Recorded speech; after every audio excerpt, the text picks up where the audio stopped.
Hello and welcome to another episode of Focus On. I'm Gyama Musipili. We are in Cape Town at the CEMEA Security Summit hosted by Visa. This annual event gathers over 200 industry leaders to discuss the future of digital payments as well as solutions to security. I spoke to Mr. Wayne Best, the chief economist for Visa. We are gathered here in Cape Town at this particular conference, and you gave a talk on the global economic outlook for the year 2025. One, just share some of the point sentiments for the benefit of the viewers and also your role being here at today's conference. Sure. So this is one of our flagship events.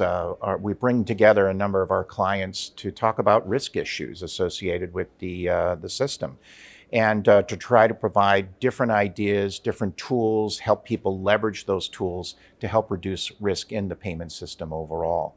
I'm one of the annual persons that talk, and we talk about what's happening with the macro economy to give people a bit of a flair about what's happening around the world and then kind of localizing it more closely here overall. Some of the key trends that I was talking about is what's happening in terms of consumer spending. We looked at some of the inflation trends and the reaction now that interest rates are starting to go down worldwide, which is going to play positively for consumers as we move into 2025 and beyond. So those were some of the areas. We talked about AI and some of the travel trends, et cetera. This really gives a landscape of some of the information that will help the clients that are attending and also provide them some new insights based on some of our research. So I actually want to expand further. You just made mention of the influence of lowered interest rates and subdued inflation in terms of influencing consumer spend. Just give us a lay of the land from your global perspective on some of the macroeconomic shifts or trends that are driving consumer spend. Okay, sure. So let's start off by looking at some of the consumption trends that we see overall. If I look over the past year, spending continues worldwide. It's very positive, and that there was a bit of a slowdown last year. Let's face it, high interest rates, high inflation had an impact on consumer spending, and they had to pull back a little bit on some especially discretionary items or the things that are nice to have. And so we saw the trends of the consumer evolve over time. Now, if we look at some of our recent data through the end of last year as an example, there was a little bit of an uptick from one of the tools we created was our spending momentum index. And from that, we saw that for every country that was improving in terms of the number of people out there spending, two countries were declining. That's moving in the right direction. In our spending momentum index, what we really look at is the number of people that are out there shopping. Now, if you think about it, and through some research we did, if you look at the retail store sales growth that occurs at any kind of store, nearly 80% of that growth comes from more people showing up versus the 20% where people are spending more. So yes, it's nice that if somebody comes in and spends, $1 billion in a country, it can be very positive. But you want broad-based spending across a variety and a wide range of consumers. And that's exactly what our spending momentum index does. Bringing it down to a little more closer to home in Africa, obviously some of the macroeconomic shifts have been very challenging in this region. We have Nigeria with 40% inflation growth, even Egypt at 20%. So this is making it more challenging for these consumers to be able to spend on things that are nice to have as they spend a large portion of their basket of goods in the area of food. And so these are the areas that we're watching quite closely in terms of that. Obviously, the continued movement towards the digitalization of spending is making it easier and more convenient, especially. I remember coming back, been here a number of times, and the challenges that individual farmers had, for example. They grow their crop, they sell their crop, and then they receive all their money in a short period of time. They didn't really have any place to store that money. And now through the digitalization of that commerce, they're able to store it, in some cases on their phone, and then have it available to them, which increases their security of those funds, which is really positive. And we've seen that advancement happen so dramatically over the last really 5 to 10 years. I actually have a parting shot you mentioned on digitalization. Would you say Africa has a unique opportunity? I know just as a result of the underbanked and underserved populations, digitalization has been quite a key component to serving those populations. Would you say Africa presents a unique opportunity in that space? It does. And one of the reasons why is that they, in many cases, are leapfrogging some of the challenges that we had in other cellular technologies, for example, that happened elsewhere. And in many of the advanced economies, we went through a 2G, 3G, LTE, now 5G type of technology. They didn't have a lot of that early on, and they were able to leapfrog what we saw in terms of that. So that technology was better. It allowed them to move beyond just very simple type of directions that they could have their phone do to something that was much more advanced, thereby accelerating the digitalization of that commerce that they are doing in the region. Very positive, and we see that trend continuing. I still want to stay on digital innovation. I want to touch on AI, which is top of the agenda in terms of disruption and significant change within industries. What is your opinion on the role of AI, particularly in shaping industries across the globe? You know, it's funny, I can't do an economic presentation without talking about AI. It's always the number one topic. It's like as if I was talking about the weather, no thank you. Talking about the weather and not talking about the sun. You have to talk about AI because it has the capability of really transforming not only business, but commerce in a variety of different ways.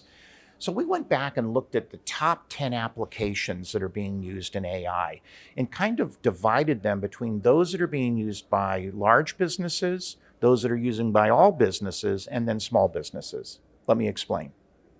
For large businesses, often manufacturing type firms, et cetera, the advanced use of robotics and image recognition are allowing them to make the right kinds of investment that will improve their productivity, which will be very positive. There are many types of technologies of these applications that are being used by both, whether it includes summarizing meeting notes from a collaborative phone call that we have and having a to-do list automatically generated. Boy, that is certainly pretty nice, but it's going to have to take a while for many businesses to figure out how to work that through their business processes to be revised. And that's where the small business sector comes in. Small business is the lifeblood of every country's economy. They're more nimble and mobile. They can change things much easier, and they can adapt these new technologies in ways that we haven't seen others do before.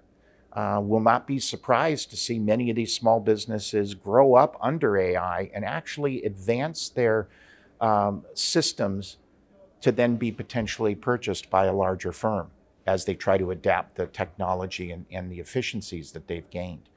In the small business sector, we see generative AI type of applications. They're not developing their own house models. They're developing and using the tools that are currently available to improve efficiency and cost efficiency, et cetera. It's interesting. If I look at a small business firm, say 1, 2, 3, 4 people kind of thing, you get to a certain size and you need some additional help in finance, and especially in human resources, HR. And now you can outsource that through AI bots that help them improve that portion of the tasks that need to happen. So it's not something that we should be sitting idly by. It's happening quickly. Businesses need to continue to stay informed about those types of trends so they can adopt those and use those in terms of improving their efficiencies. Going back to this morning's session, you also made mention of global travel trends. Just also please go back and give us a little bit of an overview on some of that data. Travel has been one of those exciting areas that, of course, was very concerning right after COVID. But then all of a sudden it really started to explode. But it happened at a very different pace across the world. And this had a lot to do with the availability of vaccines, the openness of the country to be able to travel, and even the introduction of on-demand visas, which many parts of the Middle East took on very strongly. And now they've seen the massive influx of travelers that have occurred there. Let's talk about some of the numbers. If I look at hotel occupancy rates right now in the Middle East, it's up at 76%, very strong levels. And even in Africa, it's at 66%. So also very strong levels. A lot of people coming into Africa to experience everything that Africa has to offer. So, very positive news with regards to travel trends overall. But let's dig into some of the other data. I mean, this is an area that we use a lot of our data, all anonymized and depersonalized, of course, and really have looked at different ways of using that travel data to provide new kinds of insights. And one of them was really fascinating. We're seeing global travel actually slowing down, but in a good way. So, what do I mean? In a good way, people are deciding to stay longer, slowing down their travel experience, taking in more of the experiences that they cover and engage in with these different countries that they go to, trying to figure out new ways to get away from the crowds. The presence of digital nomads has also exploded. The ability frankly, for me to work anywhere. And our company offers opportunities for me to take and you do my work in another location for a certain number of weeks per year. That has changed fundamentally the length of time that we see. And in our data, we can follow this. If I look across all of the countries around the world, nearly a quarter of them have increased the amount of time that people are traveling by at least a day. Day doesn't sound like a whole lot, but an extra day on a vacation always seems, when you get to the end of the vacation, you say, geez, I wish I had one more day. Well, they're staying a little bit longer, and that's what you see. And if I look at the data in sub-Saharan Africa, it's increased to 8 days, which is substantially higher than what we saw pre-COVID. Another trend that we're seeing in travel that we're about ready to release a report on, which is pretty exciting, is the massive explosion in luxury train travel. Yes, people are actually starting to ride the train and ride the rails again in a luxury fashion. This has all kinds of broad implications. It allows them to see, of course, different places than what they otherwise would have potentially seen. And it's happening in many countries around the world. We've studied this across many different countries and regions. So very positive changes that we've seen in luxury train travel. Very exciting. And when somebody travels by train, they spend more in the hotels the cities they visit. They spend more in restaurants, in some cases 2 times the level of people that don't travel on a train. So watch out for this. We're going to have more to say on this very soon.